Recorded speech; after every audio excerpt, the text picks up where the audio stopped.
Hi everybody, welcome back to the channel. You might notice some things look a little different today. I actually was supposed to have put this video up last week, but I was having so many audio issues with the setup that I was using. So, in order to get better audio quality, I am filming this on my laptop so that I can hook up my microphone to it. Unfortunately, because my laptop doesn't have a very good camera, the trade-off is that what we gain in audio quality, we may lose slightly in video quality. I think it'll be okay because this video is mostly just me talking. It doesn't need to be spectacular video quality, and when I do a vlog, which I am planning to film a vlog to go up on Thursday, I will be using my regular camera, which has a lot better video quality. But for this one, I think it's going to be okay. We're gathered here today to talk about my February TBR. Now, if you've watched my January TBR, you know that I had a pretty ambitious list of books to finish. It would surprise probably nobody to learn that I did not finish all of those books, nor did I expect to. I did finish, I think, 3 or 4 of them. I think 4. I think I finished 4 because I started the year off finishing Jonathan Strange and Mr. Norrell, which was a great book. I later learned that my husband Noah DNF'd that book. And I encouraged him to reconsider. It does start off a little bit slow, and I think that's kind of on purpose based on the perspective of the character that you start off the book from. But then about halfway through the book, it really kind of speeds up considerably, and then the ending is almost cinematic, like I could picture what it would be like. I know there is an adaptation of it for, I believe, television, but I haven't seen it. I could just imagine, though, what it would be like on a big screen. Great book. And then I also read A Great and Terrible Beauty, which was one of my rereads for January, and I loved it as much as I did when I read it in early college. It's just a great magic story. I read The Incendiaries, which I did not DNF, but that I also did not like it. I just didn't really, and I think this was, again, a purposeful choice on their part. It's just not a narrative style that I personally enjoy. It was told from multiple different perspectives, but at the same time, the people who were talking were never, really talking about themselves that much. They were talking about other people who were going to have their own chapter headings, but then they wouldn't be talking about themselves. They would be talking about somebody else, and it was just going around and around in circles. And I think that's a plot or a narrative device that they were using on purpose, but it just made it really difficult for me to get into it. I am now reading A Fortnight in September, which is... It's interesting. It's pretty much exactly like it's described on the book cover in that it's a kind of slice of life, slower moving story, but at the same time I feel like there's this undercurrent of discontent and uneasiness, and I don't really think that it's going to explode into anything, but it just gives me an interesting feeling when I read it. So the first thing for February that I also want to generally do is just finish up the books for my January TBR that I didn't quite get to finish. 3 of them, I think, are not going to be ones that I come back to this month. At the very least, The Mermaid from Jeju, Exit West, and Songs for the Flames.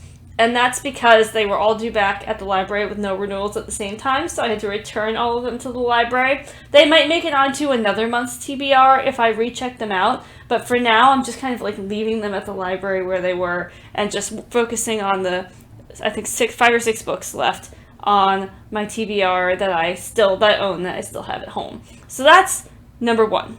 Number 2 is that this is a readathon month, and you may be thinking to yourself, based on the fact that Sarah posted a readathon just a week or so ago, and now I'm posting a readathon, you might think to yourself, do you two just do readathons all the time? And the answer is pretty much yes. I'm always doing some kind of a reading challenge with more or less, I guess, buy-in to it.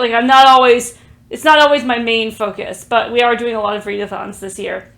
So this year I am participating in Blackathon, which goes through the month of February. It's focused on Black History Month, and it's run by several YouTubers. I will put their names and their YouTubes in the description box below. And the cool thing about Blackathon this year is that we are divided up into teams based on genre. So there's team, I believe it's nonfiction, team romance, team sci-fi fantasy, and team thriller horror. I think I got that right. And we divide up into these teams. We each have a group book that we're reading and then several other prompts for books to read. And then we have a challenge going between us to see which team can read, just in general, the most pages over the course of February. So I think that's going to be a very fun challenge. And I had a really interesting time trying to decide what genre I wanted to join, what team I wanted to join this month. And I decided to go with Team Romance. And there are several reasons for this.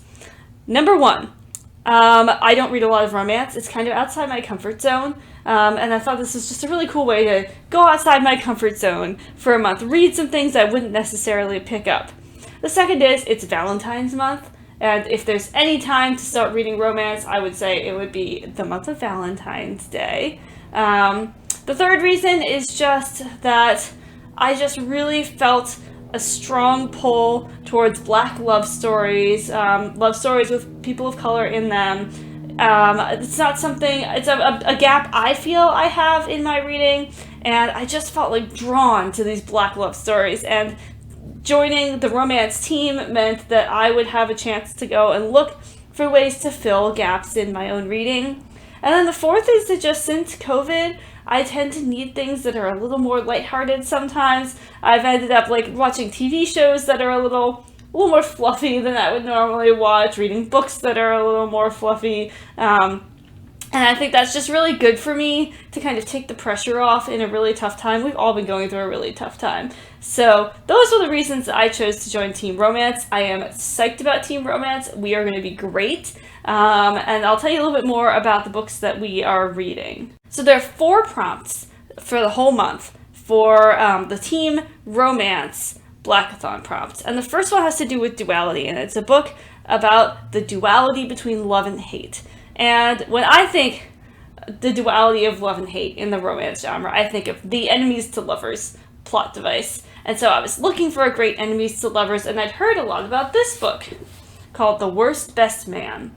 And I would say if this explores the duality between love and hate, like if any book does, this one does, because it is a story about a wedding planner, and she gets left at the altar, and it turns out that the best man of her ex-fiance encouraged him to leave her at the altar. And this guy, Max, is a marketing guru, and he has to make this big deal, and it turns out that he has to work with his friend's ex-fiance. And as you might expect, sparks begin to fly, but obviously she hates him because of his part in this terrible thing that happened to her.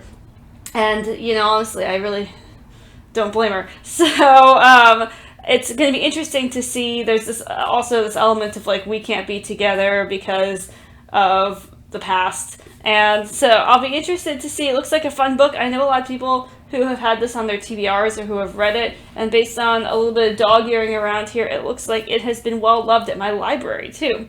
So I'm really just excited to see what this is like. I think it'll be a very cute story. The second book prompt is a love story between 2 Black characters, and for this one, I have picked a book that I have been wanting to read for at least probably since it came out. Actually, I don't actually know what led me to follow this author on Twitter, but I started following her on Twitter, and she talked a lot about her book, and I was just really enjoying hearing about it, and I never got around to reading it, and now I'm finally reading it, and it is Love in Color. And Love in Color is, the subtitle says Mythical Tales from Around the World Retold. And so it's a bunch of love stories from folklore and fairy tale around the world, and she does retellings of those stories, and it's I think many of them are going to be between 2 Black characters. And so I'm really, really excited to read this. It's a bunch of short stories. I think it'll be a quick read. I think it'll be a read that brings me a lot of joy. While I don't read a lot of romance, I do really enjoy folklore and fairy tales, and I usually do enjoy retellings. So I think this is going to be a very accessible book for me. And like I said, I've been following this author on Twitter since at least 2019, and I have been just so taken with her writing and her creativity. So I'm really excited to read Love in Color in February. So the third book, the prompt is a book with a book on the cover. And this is actually I think the only book that I'm reading for Blackathon that even though I'm in the romance team, is not a romance, and it was just because this book looked interesting to me when I was browsing it, and I don't actually have it for you right now because I'm waiting for it to come in the library. I just got a library notice, so maybe this book is finally in now, and I'll be able to have it. It might be the last book I read if it's still coming in. I think there were a couple of holds for it, and it is called The Personal Librarian, and it is a fictional retelling of the story of Belle DaCosta Green, who was J.P. Morgan's personal librarian. So the personal librarian to a very rich man. And she had to hide her identity because of racism. And I think it's just a really cool story. I think by now you all know that I love stories about kind of how books came to be and how libraries are developed and how book collecting happens. So it was already an easy in for me. And I'm really interested in this story about how people have to conceal their identities or their backgrounds. I think it'll give me a lot of good food for thought about how this happens. Plus, I just love the idea of a woman coming and developing a personal library for this very rich man. And I just think that's a cool little thing that happens there. So I'm really excited to read that.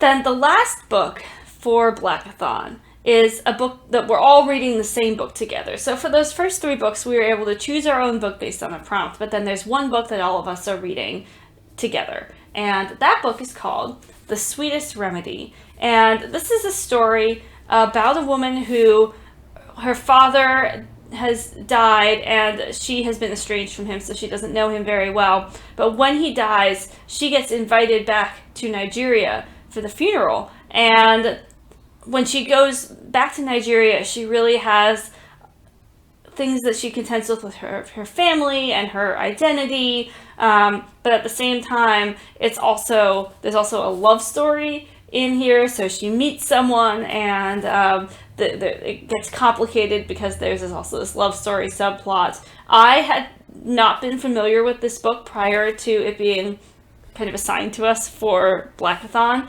and I'm really excited to read it. It's great to be reading books from countries other than the ones that I live in or have been to, and I think there's going to be a lot of really interesting stuff in here for me. And it also, obviously, because romance team, it's going to be a really cool love story. So I'm excited to see how all of that plays out, and I'm excited to be able to read The Sweetest Remedy and talk about it with my other teen romance teammates. So then, just to round out February, there are a few other books that I'd like to get to. This one I just got out from the library. It is called Over the Plain Houses, and I believe I just read about this somewhere online, and it looked interesting. I'm really interested in it just because the book jacket description is a little bit confusing in an intriguing way. So they mention this person from the USDA. This is set in 1939, and there's Virginia Furman, who is an agent from the USDA, is going to this North Carolina mountain town to talk to farmers about modernizing their operations. But then, in the rest of the book jacket, it doesn't mention her again at all. And it talks a lot about, it says that she meets this farm wife named Irene, and she's married to this fundamentalist guy, and there's a lot of mistrust, and their marriage is crumbling, and there's kind of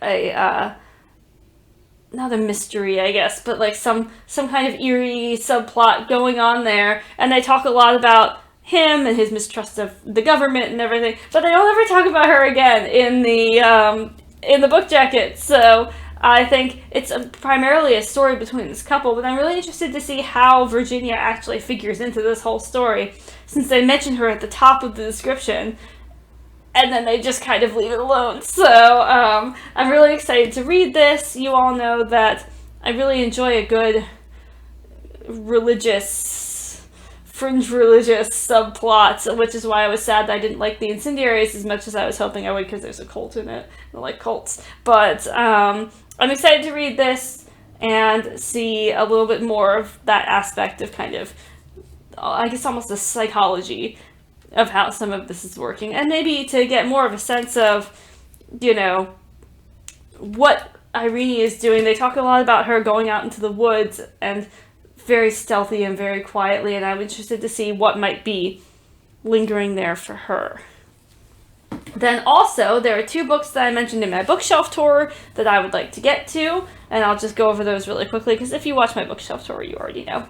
And one of them was this, Bernie Sanders' Guide to Political Revolution. Like I said, there's this post-it note on it that is from my dad, instructing me in what to do with this book after I read it, and so I now feel like I have to read it. So I'm going to read that, and then the other one that I wanted to read, which is a big hefty tome, is The World's Greatest Wine Estates. And like I said, I'm not sure I'm going to agree with Robert M. Parker on everything, but he's a big name in wine, and either way, this is going to be almost like an encyclopedic book for me to be learning about wine, which, since I work in the wine business as well, I work at a church and I work in the wine business, so that's a great thing for me to keep learning, little continuing education, if you will.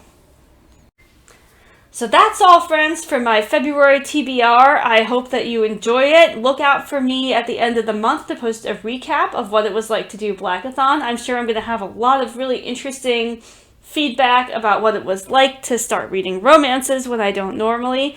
And I'm just really excited to broaden my worldview and to broaden my reading comfort level, I guess I would say. And I'm also really excited to have some fluffy reads, maybe, to maybe do some things that are a little more lighthearted.